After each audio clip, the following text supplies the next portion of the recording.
보실 성경 말씀은 야고보서 2장 24절로 6절까지입니다.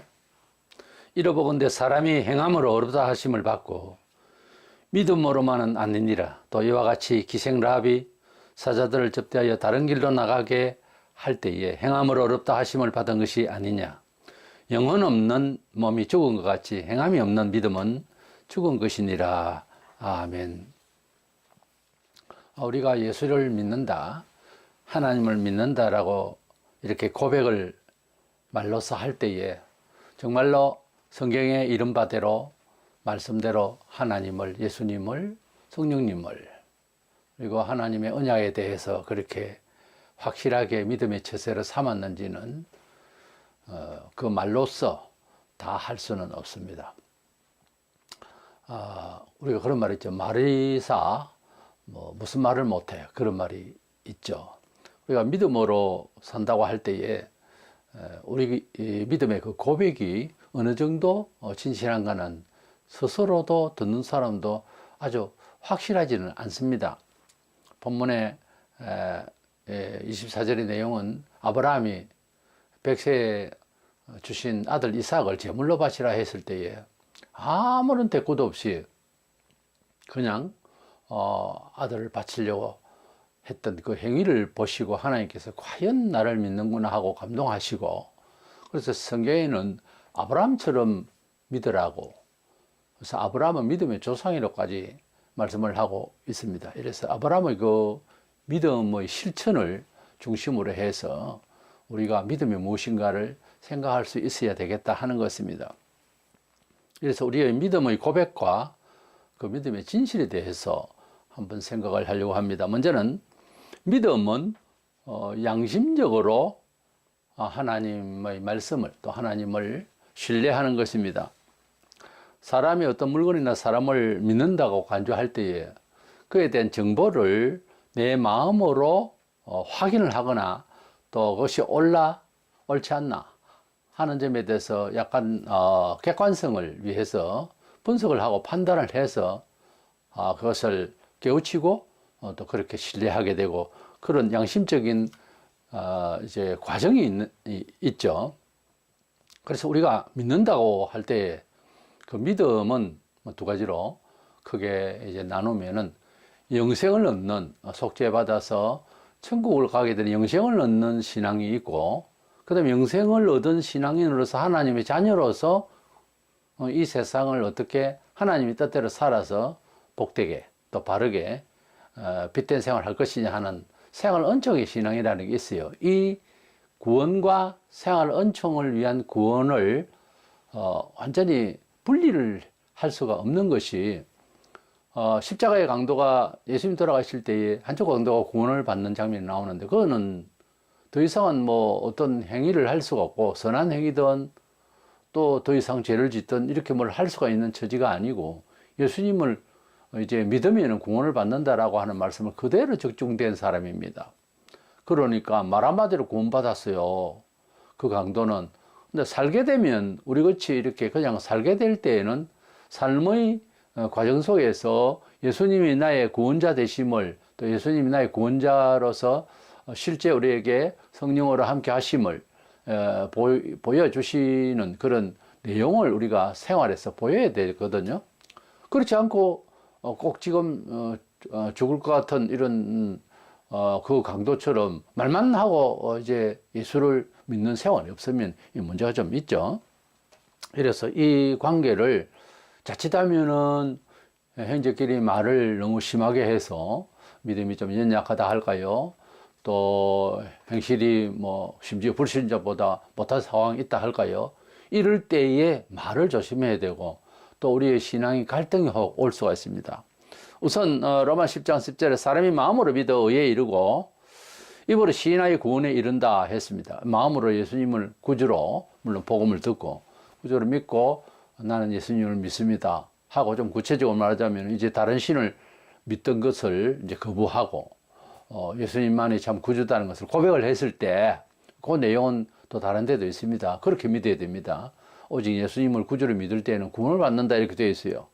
사람의 행실이 좀 잘못되고 실수도 많고 또 의도적으로도 아예 교인이 왜 저럴 수 있나 하는 문제점이 있어도 그 사람이 예수님을 구주로 믿고 또 주님께 나와서 회개하고 하는 이런 태도가 있다면 그 사람을 우리가 구원받지 못했다 이렇게 말하면 안 됩니다. 예수님을 구주로 믿는다고 하잖아요. 그래서 죄를 알고 회개하고 그러잖아요. 근데 회개를 안 한다? 그것은 하나님 뜻이 아니다 하는 것이 객관적으로 모든 형제들이 말을 하는데도 그래도 말을 안 듣는다. 그럴 때는 또 마지막 기회가 있어요. 출교를 시켜요. 초대교회에서는 교회 밖으로 보내는 것을 사탄에게 내던졌다고 이렇게도 표현을 하는데요. 끝까지 말을 안 듣는 건 하나님이 알아서 하시겠지. 이런 정도로 생각하는 것이 이 구원받은 사람에 대한 이해입니다. 그만큼 함부로 말을 하면 안 돼요. 그만큼 우리가 스스로는 좀 믿음이 어떻게 됐는지 모르지만은 대단한 것 같아도 다 연약한 점이 있고 부족하기 때문에 말을 함부로 하면 안 되고, 또 하나님은 그런 말도 안 되는 인간을 처음부터 구원하시기로 하셨다는 자체가 우리가 말을 잘못하면 비판을 할 수밖에 없는 그런 상황인데도 하나님은 사랑으로 구원하셨다고 하시니 조심스럽단 말이에요. 남을 그렇게 불쌍히 여기는 만큼 그대도 실수가 있고 비록 크게 잘못이 있어서 낙담할 때도 하나님은 그대를 찾아오실 거란 말이에요. 남들도 그렇게 찾아가주는 마음이 필요하다는 거죠. 그런데 마음으로 믿어 의에 이른다. 오직 믿음으로 구원은 온다 이 말이죠. 어떤 선행이나 이런 걸 가지고 구원받는 게 아니다 이런 전제인데, 마태 7장 21절에는 이렇게 나와요. 나더러 주여 주여 하는 자마다 천국에 다 들어갈 것이 아니요 다만 하늘에 계신 내 아버지 뜻대로 행하는 자라에 들어가야 돼야.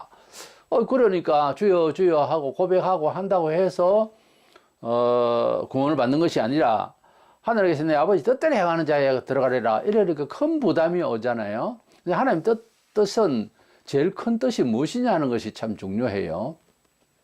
야뭐 6장 40절에 보면 예수님께서 내 아버지의 뜻은 하면서 아버지의 뜻을 말씀하셨어요.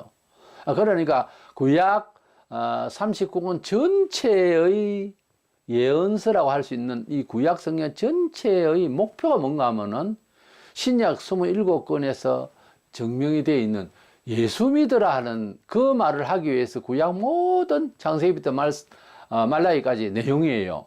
그러니까 하나님 아버지의 뜻은 지금 우리에게는 예수를 믿어야 하나님 아버지의 뜻의 전부를 해가는 것과 같은 겁니다. 구원을 받기 위해서는. 구원을 받기 위해서는. 그래서 제일 큰 죄가 뭔가 하니까 안 믿는 게 죄예요, 이제는. 뭐 여러 가지 이런저런 죄를 지을 수 있는데 그것도 죄죠. 사회 윤리 도덕 여러 면에 있어서 규율대로 살지 아니하고 양심대로 살지 않으면 그건 죄가 되는데, 그러나 그 모든 죄 속에 살고 있는 우리가 아무리 도를 닦고 수양을 하고 아무리 교육을 하고 이래도 언제나 실수하고 부족하고 미흡합니다.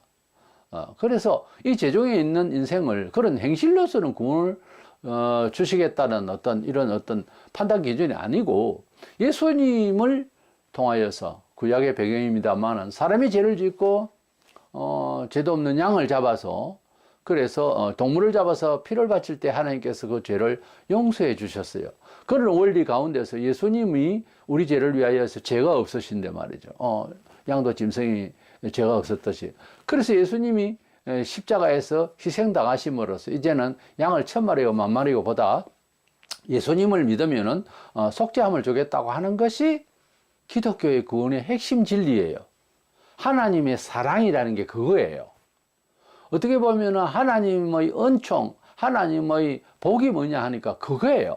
하나님이 아들을 우리에게 주셔서 영생을 얻게 하셨다는 거예요. 믿기만 하면. 우리의 공로를 첨가하거나 하는 것이 아니라 오직 예수 그리스도의 보혈의 공로를 믿으면은 그 보혈의 그 속죄의 제물로 삼고 우리가 마음으로 믿으면은, 그런데 믿으면서 그냥 뭐 멀뚱멀뚱 아무 감정이 없다는 것은 말이 안 되죠. 내가 죄인인 줄 알고, 그리고 다른 종교에는 진정한 구원이 없다는 것을 시인하고, 그것은 어떤 판단이겠죠. 비판이 아니고 판단이겠죠. 그래서 오직 예수님이 하나님의 사랑을 증명하신 하나님의 독자이신 예수님이 속죄주다, 이걸 믿으면 구원을 받는다는 거죠. 그런데 자꾸 주여 주여 이런 말만 하면서도 예수님을 이해를 잘못하고 있다든지 이러면 안 된다는 거죠. 이런 겁니다. 교회에 와서 예수 믿으면서 다른 종파도 다른 종교도 이제 인정을 한다든가 그러면은 하나님 아버지 뜻대로 행하는 것이 아니에요. 그게 그런 큰 그림에서 이해를 해야 됩니다. 주여 주여 하면서 예수의 이름을 명하면서도 귀신도 쫓아내고, 지금 그 이야기가 나옵니다. 이 마태 7장 21절 이하에 보면. 그러면서 능력을 행한다고 그랬는데, 마음은 하나님이 완전히 아시잖아요. 마음으로는 예수님을 믿는 게 아니고 귀신을 불러들여서 어떤 이적의 역사도 할 수 있다는 거죠.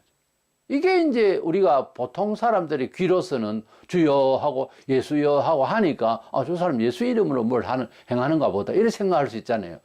그러니까 진정한 뜻은 참 양심에서 우러난 대로 돼야 되는데, 우리 마음속에 예수님이 구주라는 생각 없이도 능력을 행하더라는 거지. 종교인으로서 나타나가지고 이렇게 행사를 하면.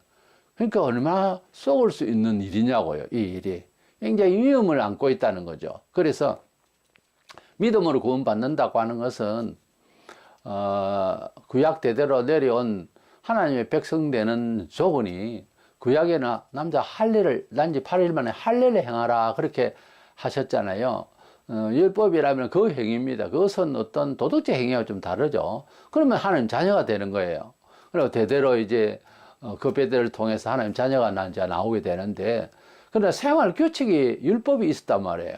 그래 그 율법을 통하여서 구원을 받는다 이렇게 주장을 하니까, 심지어 신약에 와서 사도들이 복음을 전할 때에 율법에 얽매여 있던, 그것도 외식적이었어요. 있던 사람들이 이방인이 구원을 받을 때에는 할례는 적어도 행해야 되지 않느냐, 혹은 안식일을 꼭 지켜야 되지 않느냐, 여러 가지 율법을 가지고서 이제 이방인들은 구원을 받으려면 율법의 어떤 적정한 수준의 행위를 가져야 된다, 이렇게 해가지고 왈가왈부 막 시끄럽고, 그것을 사도들은 이제 성령의 충만함을 받고 지혜를 받아서 이방인들에게도 이미 이제 예수 그리스도를 통하여 그냥 믿음으로 구원받는다는 것을 얘기했지 않느냐, 이런 걸 통해서 굉장한 변론이 있고 다툼도 있는 그런 상황이었어요. 그러나 이제 나중에는 몸의 증후과 피와 이런 것들은 먹지 말게 하고, 그것도 사실 지금도 유효하게 그렇게 생각하는 게 맞습니다만은,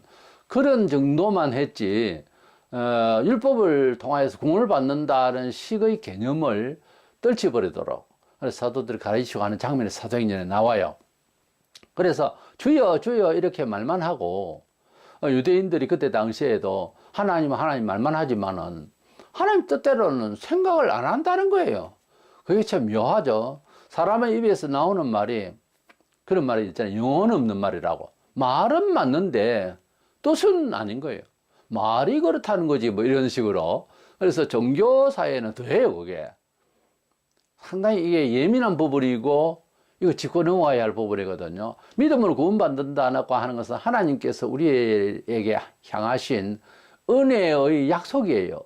언약이라고 그러죠.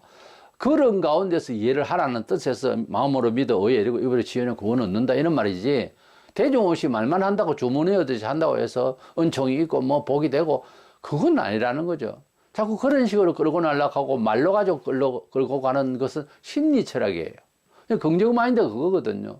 열심히 살고 차분차분, 그리고 노력해서 적당한 행위를 해서 이렇게 삶을 살아가는 사람이 피곤하고 나 다 마찬가지죠. 인내하기도 어렵고 자포자기하고 힘들 때에 뭐 잘 되겠지, 그게 긍정 마인드예요. 뭐가 잘 돼요? 아무 일도 안 하는데, 아무 인내도 없는데, 아무 열심도 없는데, 아무 부족함으로 겸손함으로 나서지도 않는데 뭐가 돼요? 그래서 뭐가 되겠지 하고 하는 그 긍정 마인드가 사람 잡는 일입니다. 그래 만들어 놓으면은 사람이 버릇이 들어가지고 일을 안 한단 말이에요. 인내 안 한단 말이죠. 열심히 안 낸단 말이죠. 사람에게는 문화적인 책임을 안고 나왔다고요. 예수 믿는 사람이라도 성실하게 일해야 되고, 열심을 다해야 되고, 조심해야 되고, 당연히 성경은 그래 돼 있어요. 사람답게 살아야지, 이거 무슨 사기꾼도 아니고 자기에게 거짓말 하는 거예요. 긍정 마인드라는 것은 그렇게 나쁜 거예요. 주문 외우는 것도 마찬가지예요. 뭐가 되겠지 그러면서 랄랄랄랄랄랄 하면서 뭐 방언 나는 소리를 하면서, 그게 중언부언하는 소리고, 민간 신앙에서 그런 걸 볼 수가 있어요. 빌고 앉았고 똑같은 말 하고, 그거는 근거도 없고 옳지도 않고요. 기독교 신앙은 상당히 상식과 객관성이 있어요. 그렇기 때문에 기독교 2000년 역사 동안 보면은 합리적으로 세속적인 자그마한 그 경험을 가지고 주장하고 이런 사람들도 하나님 말씀대로 사는 것은 이제 막 시작한 행동인데도 좋은 결과 자꾸 나니까 기독교 2000년 역사에 정치적 인재, 사회, 문화, 군사, 교육 모든 면에서 월등하게 사람들이 창의적으로 뭘 생각한다고 한 것보다 훨씬 나아요.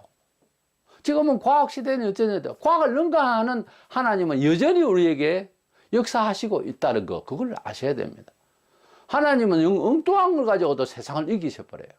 그래서 우리가 말하고 우리가 생각하는 것들이 하나님의 말씀에 준해서 생각하고 활동하고 또 이제 판단하고 목표하면은 잘 되지만은 이게 여전히 세상적으로 계산하고 세상적으로만 살아버리면 그건 아니라는 거죠.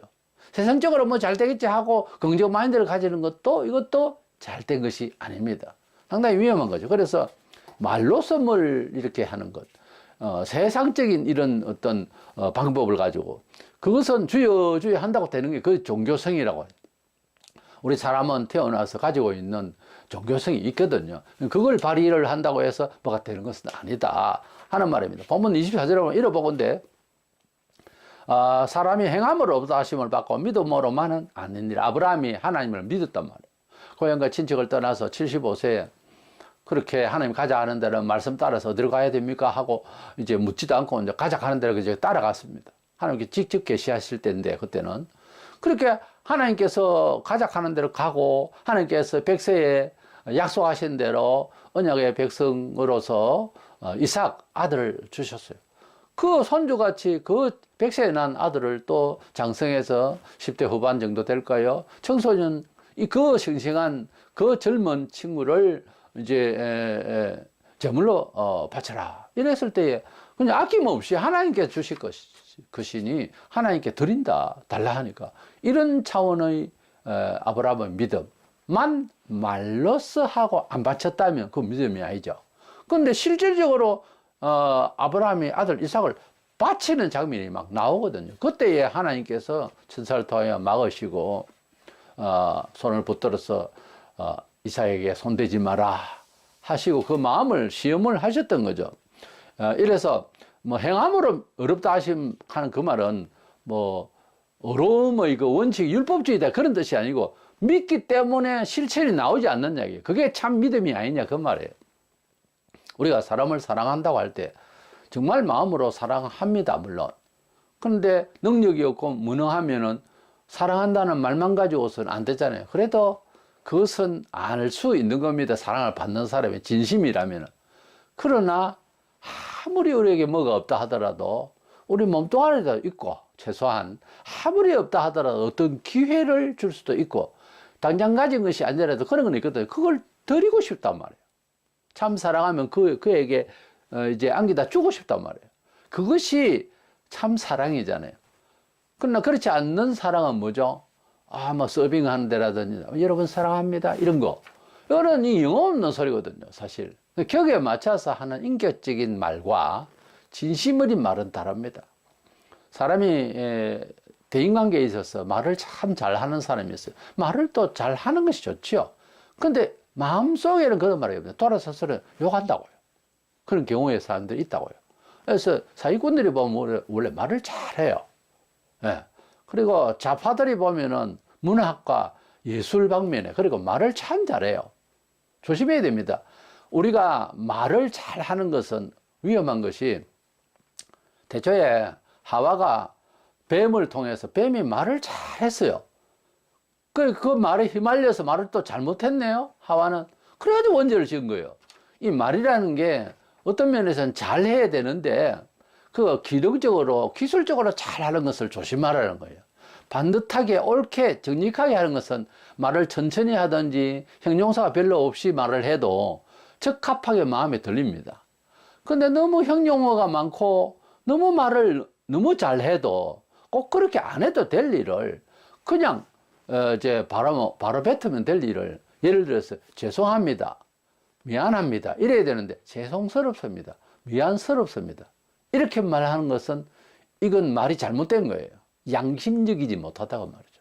참 양심은 죄송합니다 이래야지 죄송스럽습니다. 뭐가 죄송스러워요? 부담스럽게 그렇게 말하는 게 아니에요. 그냥 바로 말해야 된단 말이에요. 어떤 말은. 그래서 믿음도 마찬가지인 거예요. 믿음도 형용이 많고 이래가지고 노래 가사말을 아주 정감 있게 눈물 나게 만들어 놓은들 그 속에 양심적인 표현이 안 되면은 효과가 없어요. 우리 보통 찬송가들을 보면은 죽을 맛에 있다가 살았거나 정말 크게 변화를 받았거나 이래가지고 작시를 한 그 시들을 곡조를 붙여서 만든 것이 찬송이기 때문에 수백 년 동안 불러도 그대로 감동이 되는 거예요. 이 찬송 다 사연이 있어요. 그게 옛사람 막 책상머리에 앉아서 작곡가처럼 뭐 영감이 떠올랐네 하면서 막 바로 그리는 것이 아닙니다. 전부 사연이 있는 내용이에요. 그러니까 오래 가는 거죠. 우리 사람이 마음속으로 정말 잘 회복이 돼야 되겠죠. 트라우마가 있다든지 또는 정말 가슴 아픈 얘기를 이렇게 틀어놓으면 남의 이야기지만 눈물 나고 감동 나잖아요. 근데 말을 지어낸 그것도 뭐 그냥 뭐 연속곡이나 소설이나 영화 같은데도 시나리오라도 정말 심도 있게 정말 사람 중심으로 잘 만드는 거는 감동이 가죠. 근데 그렇게 안 해도 기술적인 면에서 테크닉으로 이렇게 문학을 만들어내면은 뭐 그게 그거다 하는 식으로 가버린다고요. 그 말이 그 말이다. 뭐 연속곡이나 영화나 보면 그래서 그런 내용이 되면은 우리 심령을 울리기는 어렵잖아요. 또 다음 후속편에 나와도 뭐 별 내용이 없잖아요. 그런데 이산가족을 찾았다든지 이런 내용은요. 지금 다시 그때 방송을 재방송을 유튜브를 통해서나 이런 그림을 보면 감동이 또 오는 거예요. 감동이 또 왜냐하면은 이것은 다큐멘터리거든. 드라마가 아니고. 그러니까 진심이라고 하는 것은 너무 중요하더라는 거죠. 아브라함은 행함으로 확실하게 그분이 하나님을 감사하고 사랑했다. 이것이 증명이 되는 거예요. 자식을 하나밖에 없는 자식을 그냥 바치게 되는 이런 내용을 통해서 우리는 과연 믿음이라고 하는 것이 그런 거다. 이것은 내 거고 이것은 하나님께 드릴 수가 없다. 대부분 이러고 있거든요. 근데 하나님이 원하시면 내놔야 되는 거예요. 왜냐하면 하나님이 주신 것이기 때문에. 믿음을 가졌다고 하면서 또 하나님 사랑을 배웠고 또 사랑을 가졌다고 하면서 어려운 사람 불쌍하다 불쌍하다 누구든지 그렇게 말할 수 있어요. 그래서 뭐 마음이 아파서 눈물을 흘릴 수도 있고 그분을 보면서 자 우리가 이럴 것이 아니고 춥고 떨고 배고프니까 우리가 지갑을 열어서 얼마라도 냅시다 하고 그때부터는 이제 싸늘해지죠. 보통 안 내놓는 거예요. 없으니까는 못 내놓는다 하지만 집에 들어가 보면 있어요. 뭐가 없어 없기는. 이렇게 다르다고. 우리 사람이 감정하고 또 뭐 말은 물론이고 감정도 이게 믿음이 다 아닌 거예요. 밤새도록 기도하고 하나님 붙잡고 기도하고 철학 기도를 하고 돌아가다가 일찍 이제 겨울 같은 경우는 돌아갈 수도 있죠. 달빛에 새벽 달빛에 바짝 하는 노랗게 잘 익은 남의 집 호박을 따가지고 먹고 그래가지고 욕을 듣고 두드려 맞아서 병원에 가서 아파트를 누워서 목사님이 찾아갔는데 어쩌다 이런 시험을 받았어요. 아이고 목사님 괜찮습니다. 이 정도는 괜찮습니다. 서대반은 돌에 맞아 죽었는데 나는 이거 뭐 괜찮습니다. 이게 말이 되는 이야기입니까? 그런데 그런 일이 있었길래 그 말이 나오지. 밤새도록 기도를 뭐 했냐고. 보세요. 그 종교적 행위를 할까요? 우선 나도 그렇게 할 수가 있기 때문에 항상 점검을 한번 해볼 필요가 있는 거죠. 예. 우리가 믿음을 이렇게 이제 행위를 어떤 뭐 수련회나 뭐 하다못해 매주 돌아오는 주일 예배 이것도 회상을 해보고 뭘 고쳐야 되는지를 생각해 가면서 믿음을 지켜야 됩니다. 안 그러면 오래도록 하던 그대로 가버리면은 유대인들이 마치 700년 이상을 갖다가 타락 문화로 종교가 외식된 걸 계속해서 비판을 못 하는 거예요. 서로 온 시민이 다 그렇게 돼버려. 시민의식이라는 게 그렇게 무서운 거예요. 이게 옳지 않는데 소돔 고모라 씨도 불러서 멸망을 받을 때까지 정신을 못 차리는 거예요. 그건 도덕적으로 누가 아침에 일어났다 이러지 맙시다 이런다고 되지 못할 지경이 왔기 때문에 안 되는 거예요. 그게 안타까운 거죠. 혹시 그 중에서 이거 이러면 너무 심한 것 아닌가? 인간이 이렇게 죄를 지면 될까라고 누가 생각을 했는지 모르지만 그 사회는 조직적으로 반성을 할 생각이 없는 거예요. 함께 죽는 거예요. 우리가 한국의 지금 정치 상황도 마찬가지입니다. 옳고 그름이 없는 것이 아니에요. 기준은 있어요. 근데 사법부가 이게 실행이 안 되는 거예요. 실행을 못하게 하는 거죠, 말하자면. 이렇게 되면 상당한 문제가 되잖아요. 지금 현재 한국은 엄청난 위기에 있는 거예요. 엄청난 위기에 있어요. 제6.25 이상으로 지금 터질 수가 있어요. 사람이 뿌린 대로 거두고, 가랑비에 옷 젖고요. 사람이 어느 정도 선에서 가면 감당을 할 수 없는 상황인다고요. 죄도 마찬가지예요. 이 감당이 안 되는 상황이 온다고. 알코올 중독자가 자기가 계속 술을 마시고 싶어서 마시나요? 술이 사람을 마시고 있다고, 지금.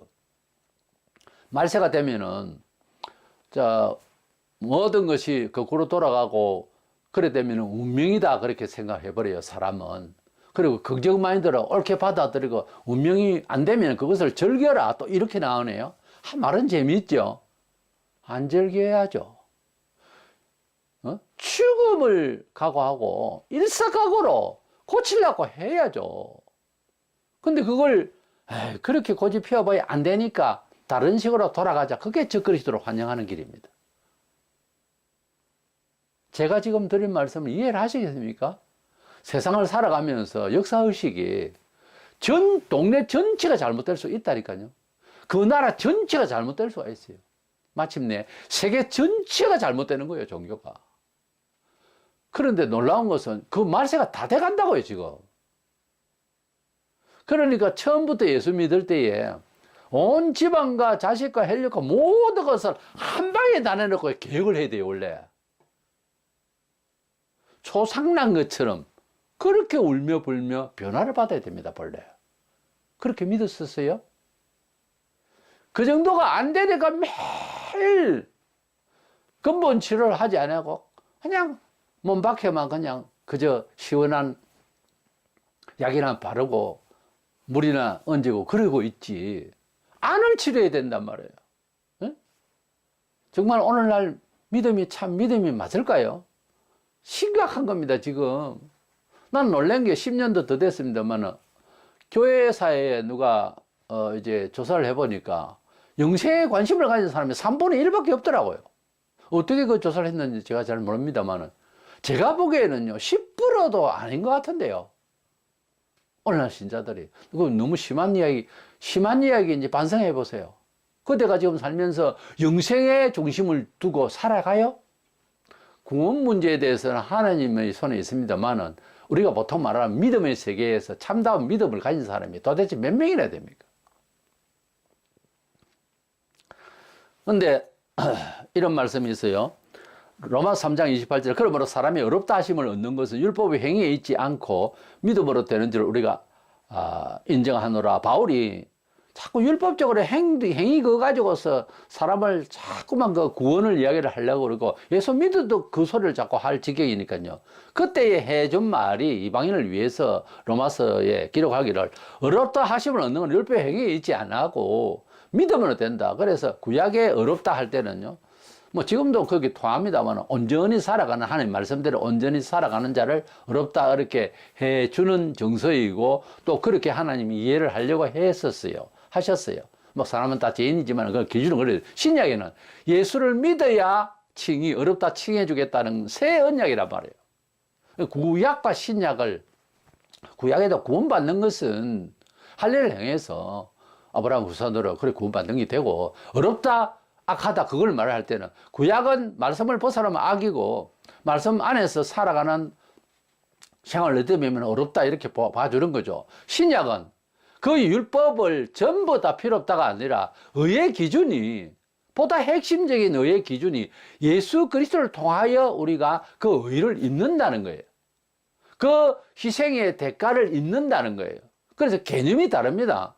신약은 마치 사람이 저 사람을 참 저 사람 어려운 사람이다 이럴 때는 두 가지 개념이 있어요. 하나는 참 정직하고 어렵고 그야말로 참 반듯하게 살아가는 사람은 어렵다 우리끼리 한 말로 의인이다 그렇게 보통 말을 쓰려고 해요.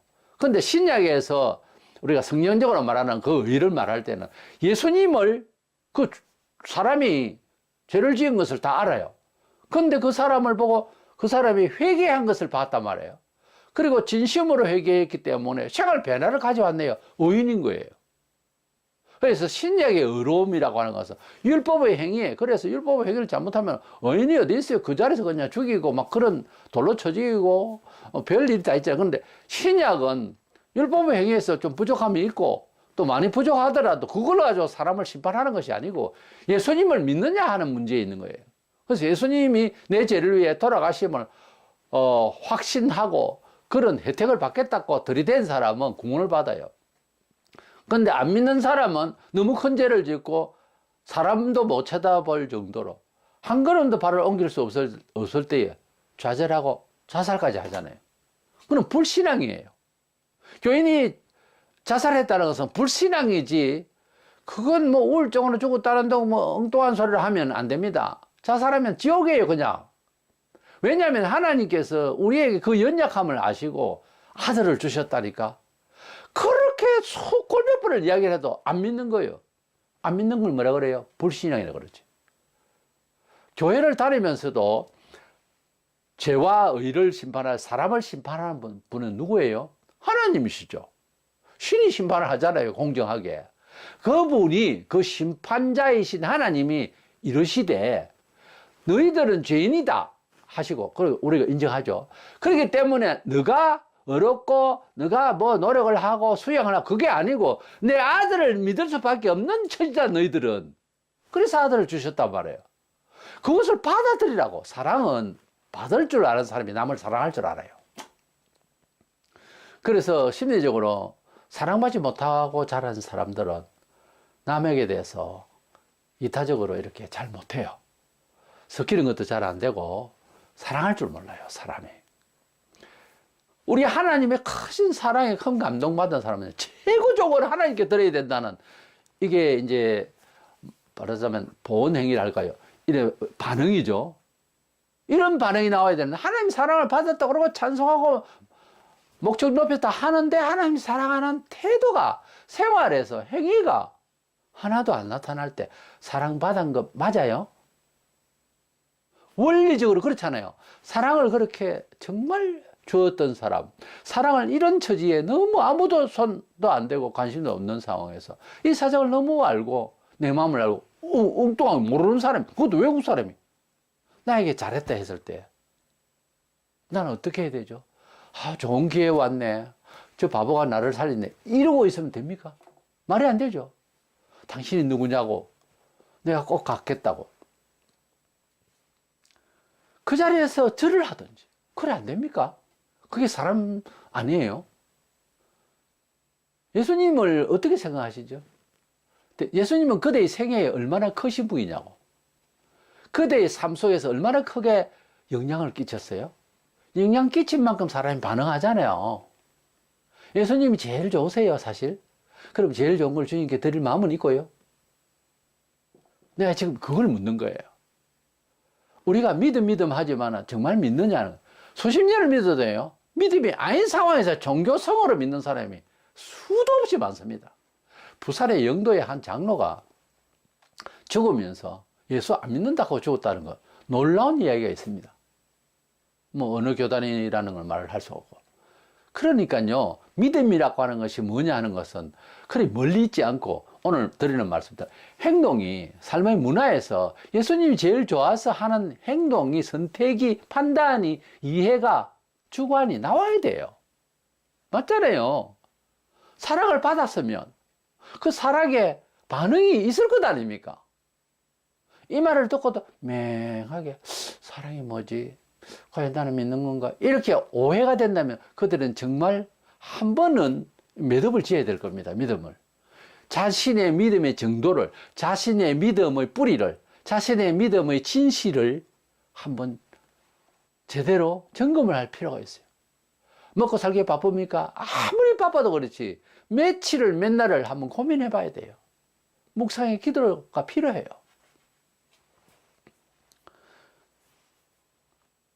그래서 베드로 3장 21절에 세례라 육체의 더러운 것을 제하여 버림이 아니요, 이 세례에 대한 말씀을 할 때 오직 선한 양심이 하나님을 향하여 찾아가는 것이라. 세례식을 받는데 세례를 받았기 때문에 하나님의 용서를 받았느냐? 그건 아니고요.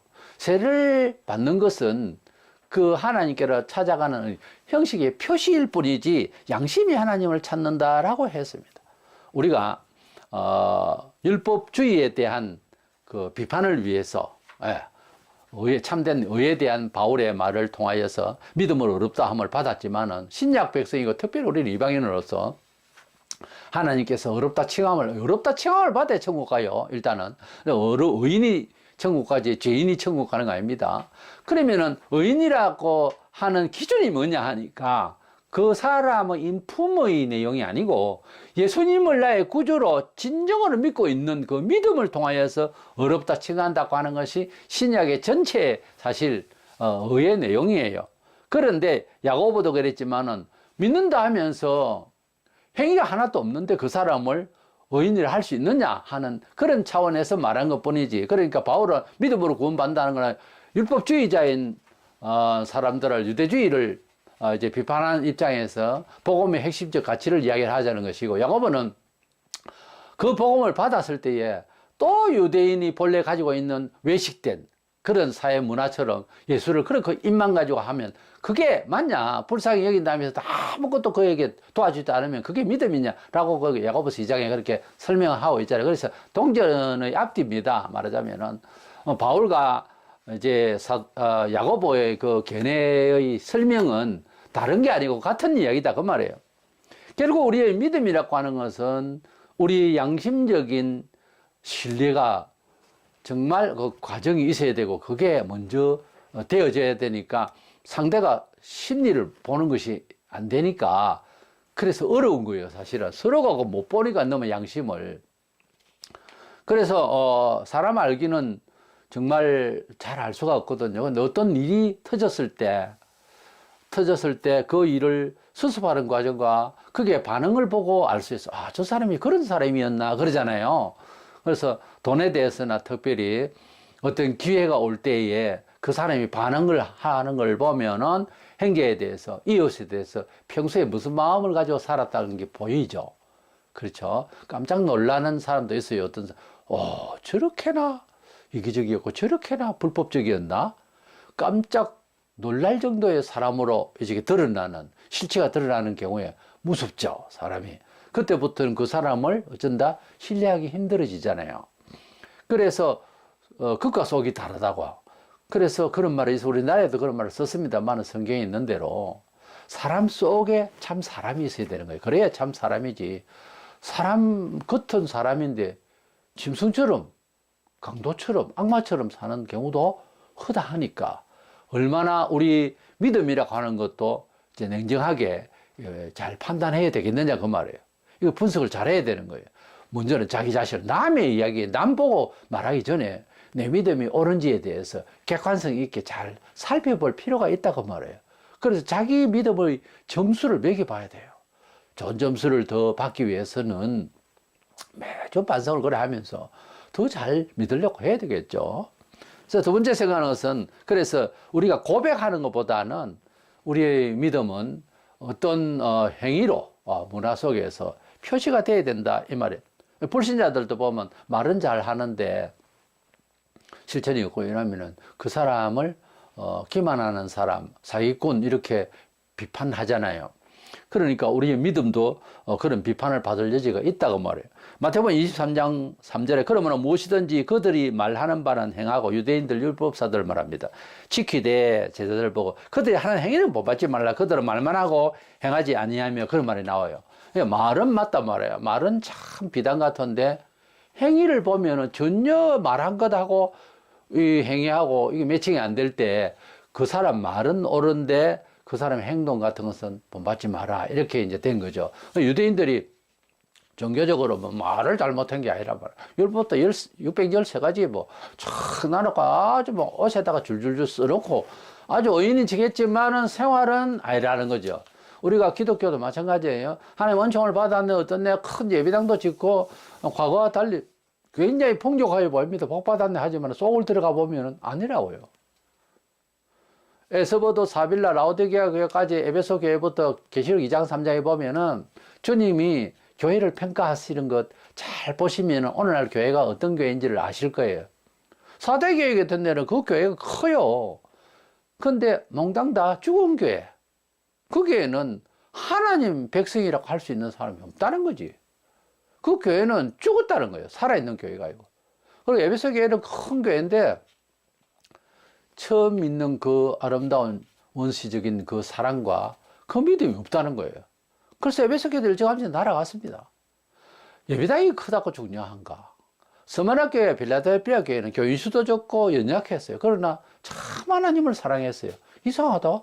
하나님을 사랑하고 열심히 있으면 큰 교회가 될 건데 이 생각하죠. 그 생각에 우리가 머물러 있다고요. 오늘날 이 물질주의와 외형주의로 살다 보니까. 그런데 교회는 그렇지 않고 개인도 그렇지 않아요. 잘 믿는다고 장수한다. 꼭 그런 건 아니에요. 그래 어쩌다가 우리가 실용주의가 돼가지고 오늘날 사실 실용주의자들 오늘날 교회라고 해서 뭐 차이도 없어요. 그러니까 바른 교회는 주님의 말씀에 죽고 사는 그런 정신을 가진 교회를 주님이 제일 칭찬하셨다는 거. 계시록 2장 3장은 10번을 20번을 더 읽어보세요. 교회가 어째 돼야 되며 내가 교회 한 인원으로서 교인으로서 어떤 믿음을 가져야 되겠는지가 나와요. 그러니까 많고 적은 거, 무겁고 가볍고 뭐 이런 것만 가지고 중량을 따지고 다수만 따지고 교회를 평가하는 시대가 와버리다 보니까 이게 시민사회가 되고 교회사회, 시민사회 이런 가치가 되다가 보니까 큰일입니다. 바른 말 하면은 졸립죠. 와닿지 않는 거예요. 실용적이 아니니까. 우리는 기독교는 알고 보면은 매주 만나서 영원 세계를 말하는 곳이지 이것은 실용주의적인 삶의 어떤 테크닉을 말하자는 것이 아니에요. 때문에 우리는 죽을 때까지 하나님 나라에 대한 산소망, 이 소망을 가지고서 배우고 익히려고 해야 될 줄로 믿습니다. 마태복음 26장 33절에 그런 말이 있죠. 베드로가 주님이 십자가에 돌아가시기 전에 내 죽는다 그러니까 베드로가 대답하여 이르되 모두 주를 버릴지라도 누가 버린다 해서 다른 사람은 이게 자기 혼자 튀려고 그러고 베드로가 잘못된 거예요. 이 말을 아무리 수사더라지만 나는 결코 버리지 않겠나이다. 말이사. 물론 충정심도 있죠. 우리가 말을 잘 해야 되죠. 그래 놓고 지켰어요. 못 지켰잖아. 이럴 수가 있다 이런 거지 우리가. 그러니까 이까지는 믿음이 아니라는 거지. 말이지 말. 말을 무슨 말을 못해.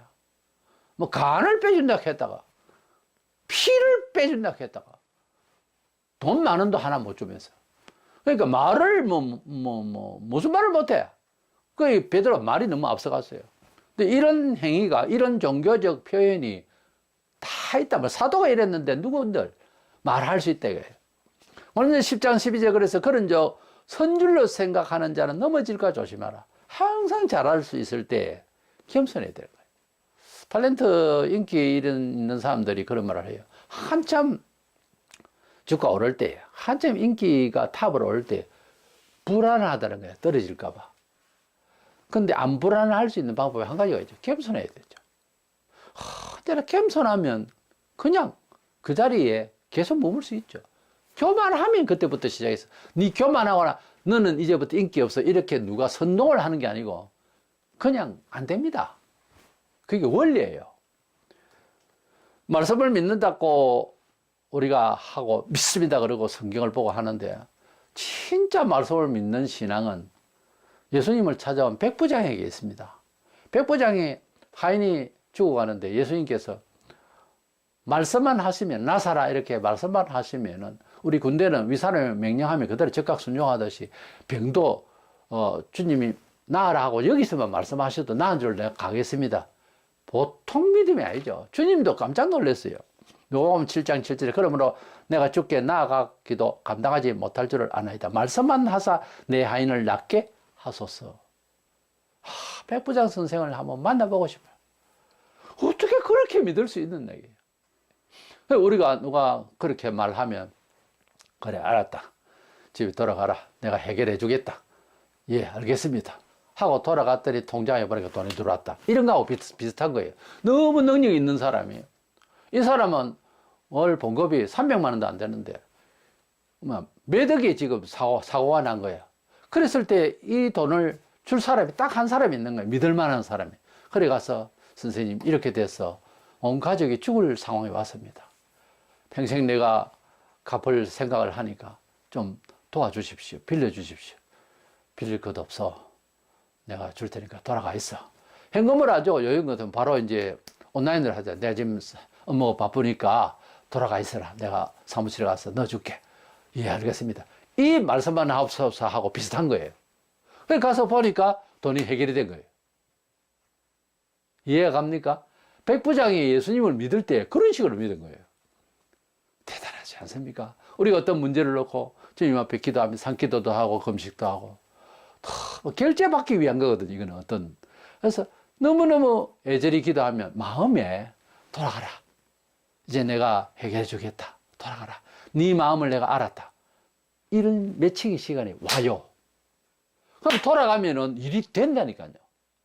그런데 말만 가지고 주여 믿습니다. 구절대로 믿습니다. 아멘. 돌아가면 돼 있습니까? 제가 지금 하고자 하는 말은 그 말이에요. 말만 가지고 그런 게 아니라고요. 정말 믿어야 되는 거예요. 백부장은 제가 온라인으로 돈을 넣어줄 테니 가라. 이렇게 한 거와 마찬가지라면 지금 현금을 안 지어줬지만 그렇게 믿은 거예요. 백부장이. 이런 믿음을 주님은 기뻐하세요. 이스라엘 천지를 달리면서 내가 전도를 해봤지만 이만한 믿음을 못 봤다. 결국은 그렇게 믿는 걸 제일 좋아한다는 거지. 뭘? 하나님의 말씀을, 주님의 말씀을 그대로 된다고 믿으라는 거예요. 그 성경에 많이 있잖아요. 너희는 먼저 그의 나라와 그의 일을 구하라. 그리하면 네가 필요한 것들 다 주리라. 이 모든 것을 너에게 대주리라. 마태복음 6장 33절에 말씀하신 것을 우리가 믿는단 말이야. 저는 이걸 강원으로 삼고 있는 겁니다. 믿으면 그 믿음을 실천을 하려야 하면 어떤 상황들이 많이 있어요. 그런 상황에서 이것은 하나님 뜻대로 할 것 같으면 이것은 내가 취할 것이 아니라 저 사람에게 먼저 줘야 된다. 이런 생각이 이제 작동을 합니다. 가령 어떤 기회에 주기가 아깝고 주기가 어렵고 내가 당장 힘들고 이래도 그런 감동이 왔습니다. 그러면 좋겠다는 주의 뜻이 왔습니다. 한번 밀어봅니다. 좋은 일이 생깁니다. 틀림없다고 성경대로. 어디 가서 뭐 방한한다 그러고 뭐 신비 볼라 하지 말고 성경대로 해버리는 거예요. 성경이 계십니다. 성경이 하나님의 언약이라요. 고린도서 4장 20절에 하나님의 나라는 말에 있지 아니고 오직 능력에 있음이라 이런 말씀이 있는데 이 말은 무슨 뭐 기적, 이적 이런 쪽으로 보는데 그게 아니고 하나님 말씀 자체가 내가 믿으면 내 생활에 나의 의지에 능력껏 나타나야 된다는 거예요. 다른 말로는 하나님 말씀을 진짜 믿었으면은 몇 해가 가고 몇 해가 가면은 안 믿는 사람과 비교될 만큼 힘 있는 사람이 돼야 됩니다. 원칙. 어떤 식으로든지. 하나님의 말씀이 정말 우리 속에 있다면, 그냥 전쟁통에서라도 걷더니 용감하게 싸울 것을 싸우고 아무렇지 않게 강하게 그렇게 지탱해 나가는 그것도 능력이에요. 그러면서도 2000년 역사 동안 보면 기독교는 성경대로 살았을 때에 문화적으로도 월등하게 했어요. 그래서 문화주의는 안 됩니다. 그러니까 하나님의 말씀은 철학이 아니고 단면적인 이야기가 아니라 하나님의 말씀은 생명력이 있고 3차원, 4차원이 아니고 아주 창조성이 있어요. 때문에 하나님의 말씀을 우리가 믿는다 할 때는 정말 확 믿어버려야 되는 거예요. 믿고 의지해야 되는 거예요. 근데 그 믿음이 주술적으로 믿어서는 안 된다는 거지. 많이 작용을 합니다, 사람 속에. 그것이 아니고 진심이 돼야 되는 거예요.